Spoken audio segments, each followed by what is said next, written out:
Good morning, नमस्ते सबैजनालाई। आजको मौसम यस्तो छ, बिहान पानी परेको थियो, अहिले पनि बादल बादल छ। तर आज म जाँदैछु पुरै रेडी सिटी भएर मुक्तिनाथ दर्शन गर्न रेडी छ। हामी सबै 5 जना जानेछौँ। एकजना दाइ आउँदै हुनुहुन्छ, उहाँसँग गएपछि शिवपुरमा भेट हुने कार्यक्रम छ। यहाँ चाहिँ मैले स्कुटी लिएर आएँ। सिङ्गल बाइकमा जान्छन्, तर म चाहिँ अहिले चलाउन सक्दैन बाइक, सो म चाहिँ पछाडि बसेर जान्छु है। म एउटा प्यारालाइसिस सर्भाइभर हो, तर पनि आफ्नो एउटा इच्छा, घुम्ने इच्छा पुरा गर्नको लागि जाने जमर्को गर्दैछु। हेरौँ कस्तो हुन्छ बाटोमा। म चाहिँ कोसिस गर्छु सबै चिज देखाइदा। एउटा चाहिँ यो गाडी जान्छ हामीसँग स्प्लेन्डर मुक्तिनाथको यात्रा। यसले पनि लिएर जाउँ, हेरौँ के गर्न सक्छ। अर्को छ यो मोन्स्टर जाँदैछ रोयल। दाइ रेडी हो? अब हाम्रो यात्रा सुरु हुँदैछ। हामीसँग 3टा बाइक लाँदैछौँ साथीहरू। एउटा चाहिँ रोयल, एउटा चाहिँ एफजेड र अर्को चाहिँ स्प्लेन्डर। र हामी यसरी आफ्नो सामानहरू, आवश्यक सामानहरू, हामी जान लागेको ठाउँ एकदमै चिसो भएको हुनाले हामीले चाहिँ आवश्यक कपडाहरू र आवश्यक मेडिसिनहरू मात्रै लिएर हाम्रो यात्रा चाहिँ अब अगाडि बढ्यो। एकैछिनमा हामी पुग्छौँ।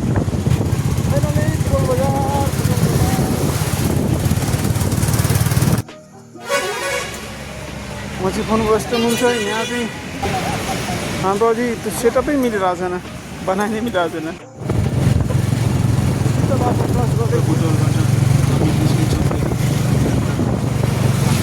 एडभेन्चर यात्रामा र केही समयमा हामी यो बुटोलको निकै विकट मानिने हाम्रो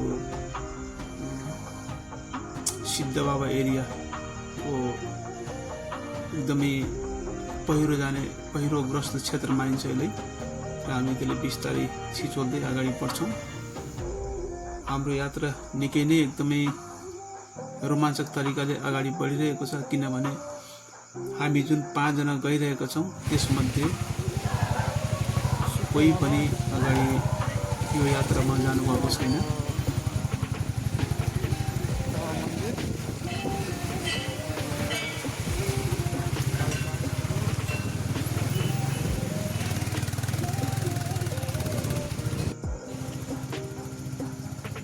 म चाहिँ मेरो पहिला बिरामी नहुँदै मेरो कामले गर्दाखेरि मैले धेरै पहाडहरू घुमेको छु, पूर्व मेचीदेखि पश्चिम महाकालीसम्म। र केही कुराहरू मलाई थाहा थियो, तर यो रुट चाहिँ मेरो लागि निकै नै नयाँ भएको हुनाले र म यो बिरामी पछाडि यो मेरो भनौँ न बाइकमा पहिलो यात्रा हो यति टाढा। मेरो लेफ्ट साइड प्यारालाइज छ, मतलब रिकभर अलमोस्ट भइसकेको छ, तर अझै पनि निकै नै विकनेस छ लेफ्ट साइडमा। त्यही पनि म साथीहरूसँग चाहिँ घुम्नको लागि मेरो चाहिँ पहिलेदेखि मुक्तिनाथ यात्रा र माथि नुमानथाङसम्म र प्लस चाइना कोरला बोर्डरसम्म पुग्ने निकै नै इच्छा थियो। तसर्थ त्यही मेरो सपना पुरा गर्नको लागि मैले आफ्नो दाजुभाइ साथीहरूसँग यो यात्रा पुरा गर्ने जमर्को गरिरहेको छु। र हाम्रो यात्रा यो हाम्रो फर्स्ट ब्रेक हो या बड्डुक चलिरहेछ। खोलाको छेउमा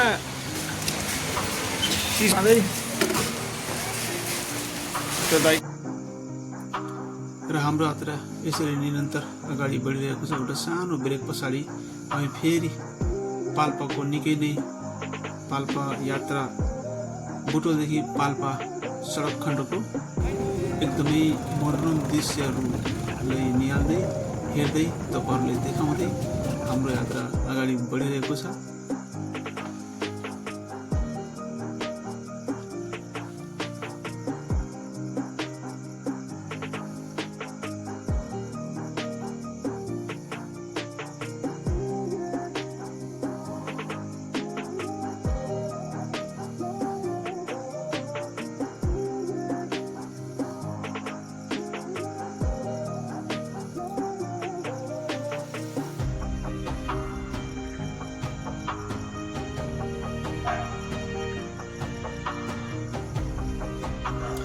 एकैछिनमा हामी पाल्पा पुग्छौँ र हामी पाल्पामा रोकिँदैनौँ। पाल्पाको बतासे डाँडाबाट हामी चाहिँ रानी महलतिरको बाटो रोज्छौँ र हाम्रो यात्रा रानी महलतिरको सुरु हुन्छ। बतासे डाँडाबाट मैले लाग्छ रानी महल समथिङ 10-11 किलोमिटर कति होला।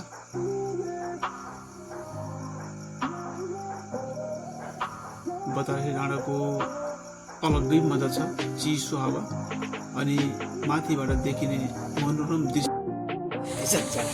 हामीले बतासे डाँडाबाट तल झरेर रानी महलतिर जाँदै गर्दाको अवस्था। दाइले चाहिँ ऐसेलु खाँदै हुनुहुन्छ, हाम्रो दुईजना साथी त्यहाँ हुनुहुन्छ है। अनि अहिले हामी चाहिँ यहाँ छौँ, अब सिधै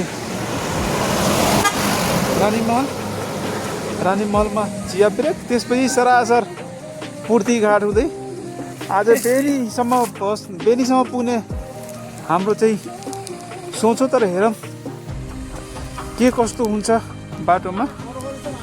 जति हामी 5 जना छौँ नि, 5 जना मध्ये हामी सबैजना को लागि नयाँ हो यो रुट।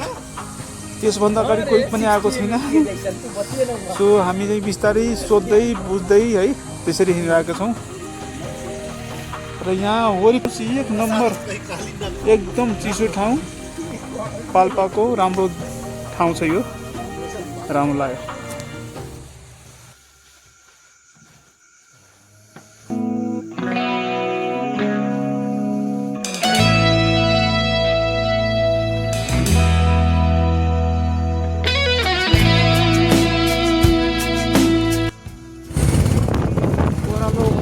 पुरै ओह्रालो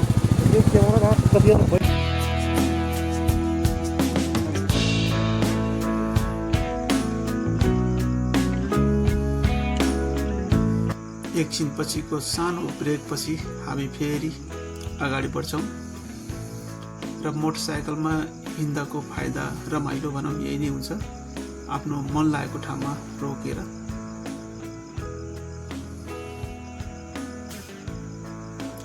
अगाडि बढ्न सकिन्छ।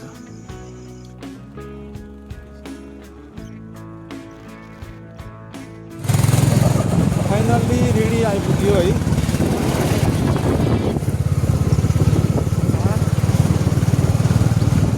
गुल्मी जिल्लामा हार्दिक स्वागत गर्दछौँ।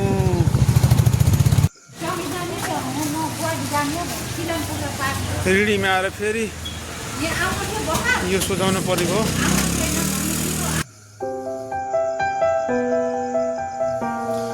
र रेडीमा सानो चिया ब्रेक गरेपछि बिस्तारै हामी फेरि आफ्नो गन्तव्यतिर लम्किन्छौँ। हाम्रो यात्रा निरन्तर अगाडि बढिरहेको छ। रेडी बजारबाट तल्लो बाटो हुँदै हामी रुद्र बेनीतर्फ बढ्छौँ। र धेरै वर्ष पहिला, म अलमोस्ट 15 वर्ष पहिला यो बाटो हिँडेको थिएँ, यस्तो बाटो थिएन। वरिपरिको लोकेसन 1 नम्बर। अनि यहाँ चाहिँ सानो झरना रहेछ है,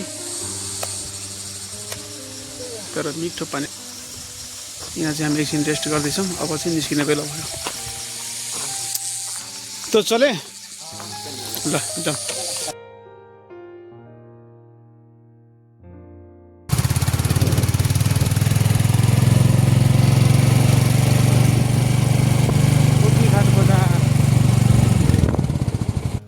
मिमी रोड हुँदै हामी चाहिँ हर्मीचोर हुँदै पूर्ति घाट पुग्यौँ। पूर्ति घाटबाट पनि हाम्रो यात्रा बिस्तारै अगाडि बढिरहेको छ। पूर्ति घाटबाट हामी सिधै चाहिँ मालढुङ्गा पुग्ने जमर्को गर्दैछौँ। बिचबिचमा यात्राको निकै नै आनन्द लिँदै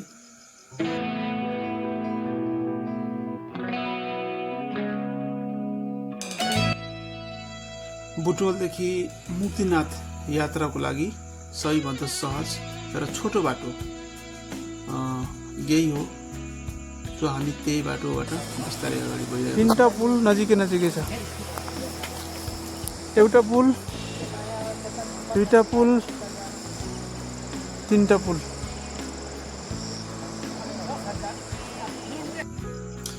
बीचमा देखिने मनोरम दृश्यहरू र त्यहाँका विकास निर्माणका कुराहरू निहाल्दै हामी अगाडि बढ्छौँ। किनभने हाम्रो नेपाल अब नयाँ नेपाल हो, बिस्तारै परिवर्तन हुँदैछ। यो हाम्रो लागि निकै नै खुसीको र गौरवको कुरा हो। यी चिजहरू जुन बाटोका विकासहरू देखेर निकै नै मन आनन्द महसुस हुन्छ।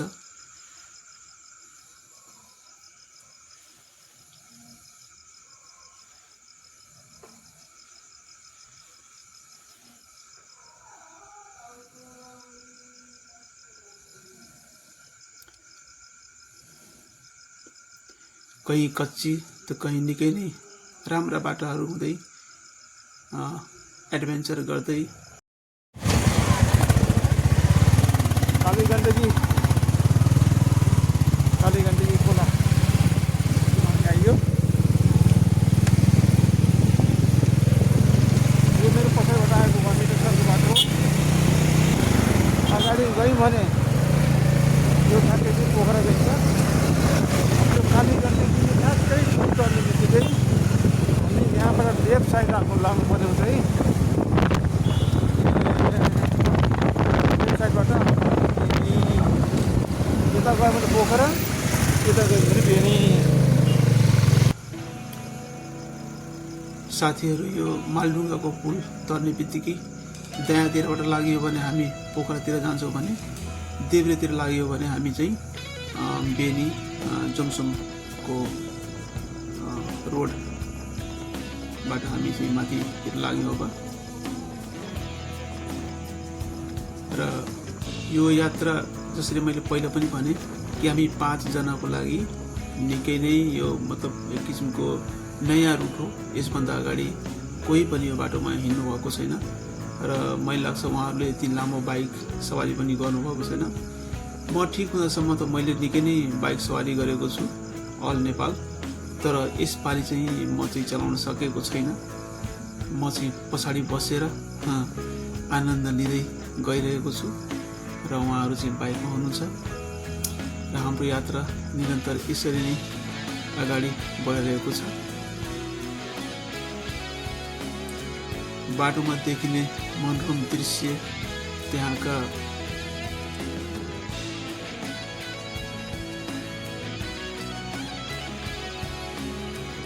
बाटोको छेउछाउको घरहरू र खेतीपातीका कुराहरू हामी निहाल्दै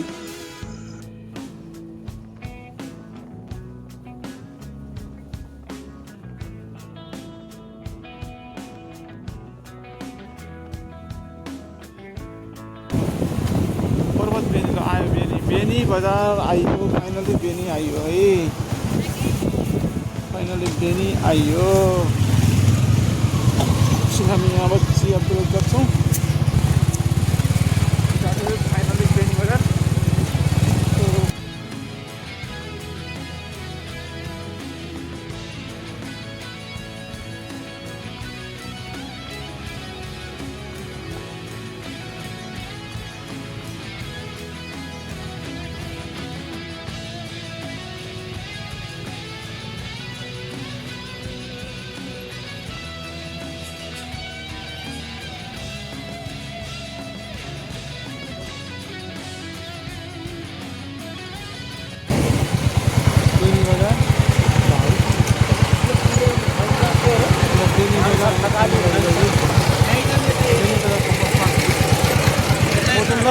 लक्ष्मण होटलमा यही जाने बेनी बजारमा चिया नास्ता गरेपछि हामी बिस्तारै अगाडि बढ्यौँ र यी सबै बाटोहरू हाम्रो लागि एकदमै नौलो थिए, किनभने यसभन्दा अगाडि कोही पनि हामी त्यहाँ गएको थिएनौँ र बेनीबाट निस्किँदा अलमोस्ट हाम्रो 6:30 बजिसकेको थियो। हाम्रो यात्रा निरन्तर अगाडि बढिरहेको थियो। अहिले चाहिँ अलमोस्ट 7 बज्न लाग्यो। हामीलाई चिसो भएर अनि यो चाहिँ रेनकोट लाउन थाल्यो एकछिन खोलखाल पारेर।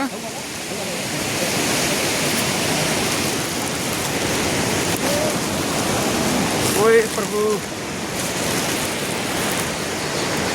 डाँडाकाँडा अब पुरै सुनसान बाटो है यहाँ अब हामी मात्रै छौँ र काली गण्डकी पुरै बगिरहेको छ चिसो भएर रेनकोट लाग्यो भने यहाँबाट लाग्छ सायद 1-1.5 घन्टा 1.5 घन्टा पक्कै लाग्छ तातो पानी पुग्दासम्म अलमोस्ट राति भइसकेको थियो र तातो पानीदेखि जमसम अझै निकै नै टाढा थियो हाम्रो लागि सबै बाटोहरू नयाँ भएको हुनाले हामी अगाडि यो घाँसा बजार भन्ने ठाउँमा आएर बास बस्यौँ र एउटा होटलमा लियौँ त्यहाँ चाहिँ निकै मिठो खाना र राम्रो होटलको व्यवस्था थियो र हामी आज राति यहीँ रोक्यौँ